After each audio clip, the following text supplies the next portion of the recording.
ಈ ಒಂದು ಬಾಲಸಂದ್ರ ಗ್ರಾಮದಲ್ಲಿ ಈ ಕೃಷ್ಣ ಲೀಲಲು ಅನ್ನೋ ನಾಟಕ, ಈ ನಾಟಕದ ಪ್ರಯುಕ್ತ ಈ ಆಸನದಲ್ಲಿ ಆಸೀನರಾಗಿರ್ತಕ್ಕಂಥ ನಮ್ಮ ಮುಳಬಾಗಿಲು ತಾಲೂಕಿನ ಜನಪ್ರಿಯ ಶಾಸಕರು ಆದಂಥ ಸಮೃದ್ಧಿ ಮಂಜಣ್ಣವರೇ, ಡೆಕ್ಕನ್ ಸೀನಣ್ಣವರೇ, DCC ಬ್ಯಾಂಕ್ ನಿರ್ದೇಶಕರು ಆದಂಥ ರಘುಪತಣ್ಣವರೇ, ನಮ್ಮ ಸ್ನೇಹಿತರು ಆದಂಥ ಕೊಳ್ಳಳ್ಳಿ ಜಗದೀಶ್ ಅವರೇ, ನಮ್ಮ ನರಸಿಂಹರೆಡ್ಡಿ ಅವರೇ, ಅದೇ ಥರ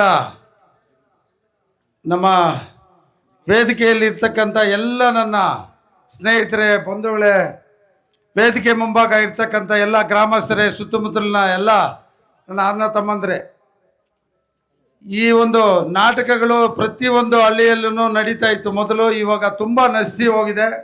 ಕೆಲವೊಂದು ಗ್ರಾಮಗಳಲ್ಲಿ ಮಾತ್ರ ಜೀವಂತವಾಗಿದೆ. ಇದನ್ನು ನಮ್ಮ ಹಿರಿಯರು ಇದನ್ನು ಜೀವಂತವಾಗಿ ಇಟ್ಕೊಂಡು ಬಂದಿದ್ದಾರೆ.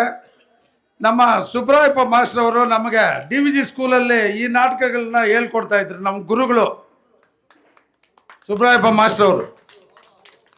ಇದೇ ನಾಟಕಗಳು ಆವಾಗಿನ ಕಾಲಘಟ್ಟದಲ್ಲಿ ತುಂಬ ರಸಮಂಜರಿಯಾಗಿ ಎಲ್ಲ ವಿದ್ಯಾರ್ಥಿಗಳಲ್ಲಿ ಏನೋ ಈ ಒಂದು ಕಲಾ ಪೋಷಣೆ ಆವತ್ತಿನ ದಿನವೂ ಅಡಿಪಾಯ ಹಾಕ್ಕೊಂಡು ಬಂದಿದ್ದಾರೆ.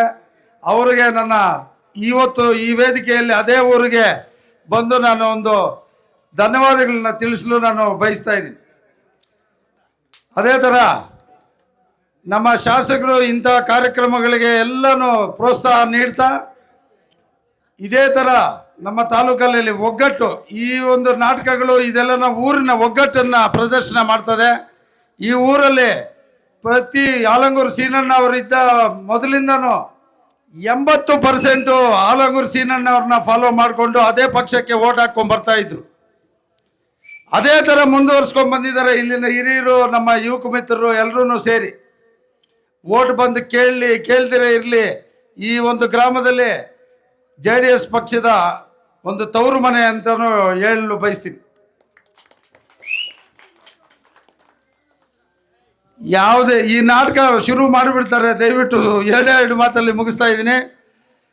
ಈ ನಾಟಕಕ್ಕೆ ಎಲ್ಲ ಗುರು ಹಿರಿಯರು ಎಲ್ಲರೂ ಬಂದು ಈ ನಾಟಕ ಕಲಿಸಿರೋರಿಗೆ ಎಲ್ಲನೂ ಸನ್ಮಾನ ನಡೀತು. ಪ್ರತಿ ವರ್ಷವೂ ಇದೇ ಥರ ನಡೆಸ್ಕೊಂಡು ಹೋಗಲಿ ಅಂತ ಹೇಳ್ಬಿಟ್ಟು, ನಮ್ಮ ಸಹಕಾರನೂ ಇರ್ತದೆ ಅಂತ ಹೇಳ್ಬಿಟ್ಟು ಈ 4 ಮಾತುಗಳ ಅವಕಾಶ ಕೊಟ್ಟಂದ್ರೆ ತಮಗೆಲ್ರಿಗೂ ವಂದಿಸ್ತಾ ಮುಗಿಸ್ತಾ ಇದ್ದೀನಿ. ಜೈ ಹಿಂದ್, ಜೈ ಕರ್ನಾಟಕ ಮಾತೆ.